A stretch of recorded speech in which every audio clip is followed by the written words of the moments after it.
नमस्कार, मैं हूं राकेश और आप देख रहे हैं राकेश प्लस यूट्यूब चैनल। दोस्तों, आज इस कहानी के माध्यम से बताएंगे कि भगवान मदद करता है तो कैसे हमें मालूम नहीं होने देता है।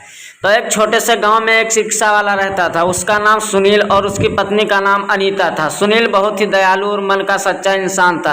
उसकी भगवान में श्रद्धा भी अटूट थी। कैसी भी परिस्थिति हो, उसका भगवान पर से भरोसा नहीं डगमगाता। वो रोज ऑटो रिक्शा चलाकर लोगों को उनके घर ले जाता और छोटे बच्चों से लेकर बड़ों तक सभी को उसका बर्ताव अच्छा लगता था। अच्छे एवं स्वभाव की वजह से सैकड़ों लोग उसे पहचानने लगे थे। आधी रात को भी अगर किसी को आवश्यक काम के लिए कहीं बाहर जाना पड़े तो नेक इंसान तैयार हो जाता था। रात के समय भी औरतें भरोसे के कारण इस रिक्शा चालक की रिक्शा में न डरते हुए जाती थी। वो एक दयालु मन का इंसान था। सभी गांव वाले उसे बहुत प्यार करते थे। उसे 3 लड़कियां थीं, चांदनी, सलोनी और अंकिता। वो तीनों पढ़ाई कर रही थी। बड़ी लड़की की पढ़ाई पहले से ही बहुत पूरी हो चुकी थी।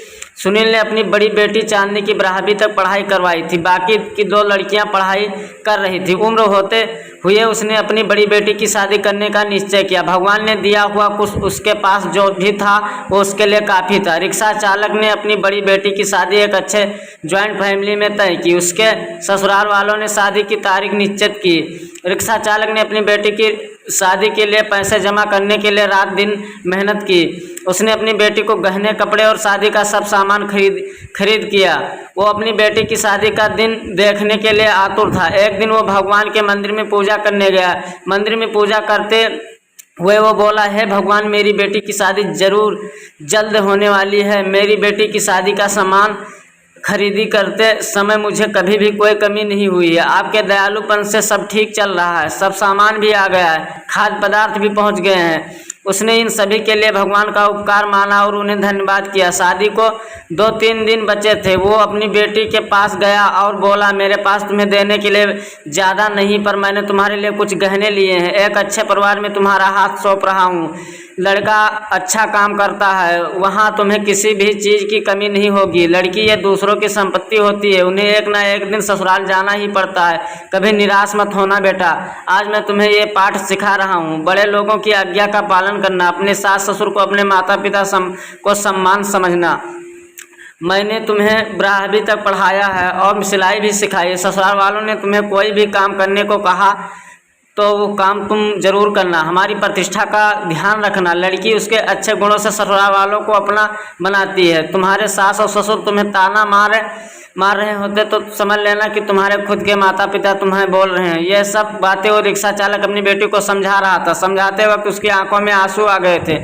घर में शादी का वातावरण था। घर में रिश्तेदारों की धूम थी। शादी को 3 दिन बाकी थे। रात में अचानक रिक्शा चालक के घर भीषण रात को उसका पूरा पर आग लपेट में आ गया। उसके घर में उसकी छोटी बेटी अंकिता पानी पीने के लिए उठी। उसने देखा कि आजू बाजू में सिर्फ धुआं ही धुआं आ रहा है और उसने अपनी माता पिता को जगाया। जगाते ही सब आग लगी ऐसा चिल्लाने लगे, कोई तो हमें बचाओ। बड़ी मुश्किल से रिक्शा चालक ने अपनी पीछे की बालकनी में जाकर खंभे के सहारे में बालकनी से बाहर जाने का प्रयास किया। घर के सभी सदस्य को जैसे तैसे उसने बचा लिया, लेकिन आग में घर का सब सामान जलकर खाक हो गया। आग में शादी का सब सामान जलकर राख हो गया। जहां थोड़ी देर पहले खुशियां थी वहां का दृश्य अभी देखा नहीं जा रहा था। जिसने देखा उसकी आंखों में आंसू आने लगे। सब सोचने लगे, बेचारा अब क्या करेगा।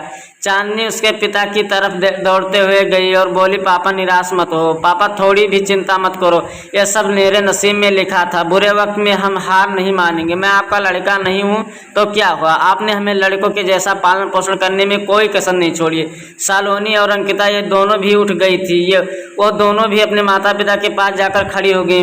पापा, हम सब आपकी शक्ति हैं। हम तीनों ही आपकी बेटियां नहीं बेटे हैं। आज से हम भी आपके साथ काम करेंगे। चांदनी बोली, अगर वो लड़का मुझे सच्चा प्यार करता होगा तो ये सब देखकर भी वो शादी के लिए तैयार होगा। जो भी होगा वो मैं आनंद से स्वीकार कर लूँगी, चिंता मत कीजिए। तीनों बेटियों ने मिलकर अपने पापा को समझाया। आजू बाजू के सब लोग इकट्ठा हो गए। साथ में बोल रहे थे कि ससुराल वालों को क्या जवाब दोगे, जो आया और शौक व्यस्त करके चला जाएगा। सुनील के घर के पास लोगों की भीड़ जमा हुई थी। सभी बोलने लगे कि आपने अच्छे काम करके पैसा कमाए थे। सुनील बोला, कदाचित भगवान की यही इच्छा होगी। तभी उसकी पत्नी अनीता आई और बोली कि आप बस भगवान का नाम स्मरण करते रहो, आपके भगवान ने आपको बदले में ये सब किया है। अब इस घर में कभी भी भगवान का नाम नहीं लेना। तभी सुनील उससे बोला, तुम नसीब वाली हो जो इतनी बड़ी आग में से तुम जिंदा वापस बाहर आ गई। ये नियत का खेल है, भगवान के क्यों दोष देते हो। किसी आदमी ने प्रेस में ये खबर दे दी। दूसरे दिन समाचार पत्र में खबर आई कि ऑटो रिक्शा चालक सुनील के घर में आग में जलकर सब खाक हो गया। उसकी बेटी की शादी को कुछ ही दिन बचे थे। गरीब आदमी अपनी बेटी की शादी कैसे करेगा। जिसने भी ये खबर सुनी उसने मदद की। उसे भले ही रिक्शा चालक को पहचानने वाले सब आए और पता नहीं अपने साथ क्या लाएं। उसका घर तोहफा से भर गया। किसी ने गहने, किसी ने कपड़े, किसी ने राशन तो किसी ने पैसे दिए। सब सुनने के बाद सभी रिश्तेदारों ने मदद की।